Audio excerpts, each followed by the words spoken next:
Take your child's fears seriously. Between 24 and 30 months, many children suddenly develop more intense fears.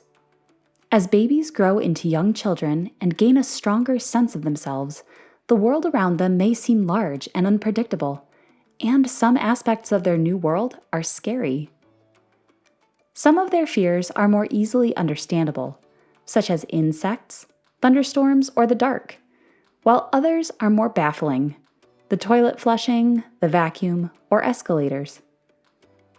A study in the Clinical Child and Family Psychology Review found it is common for young people across various ages to report fears in relation to animals, like spiders or dogs, medical affairs, such as an injection or the dentist, and situational and environmental challenges, like heights or the dark.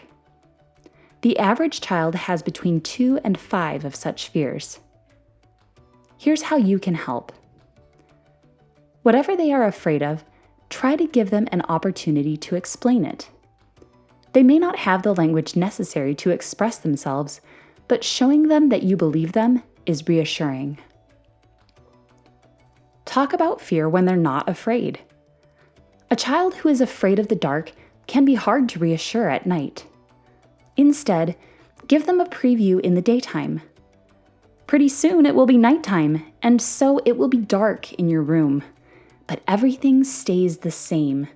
Your crib, your dresser, your clothes, all stay the same in the dark. Read books about dealing with fear.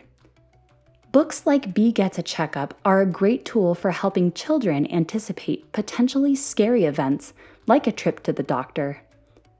Seeing another child's reaction and how they navigate can reassure your child that they can do the same. Identify real dangers. Some fears are helpful. We don't want our kids stepping into the street by themselves or petting a dog without getting permission from its owner. We don't want to heighten fears to the point of anxiety, but we do want to reinforce the fears that protect them from harm. Sometimes, just avoid the cause.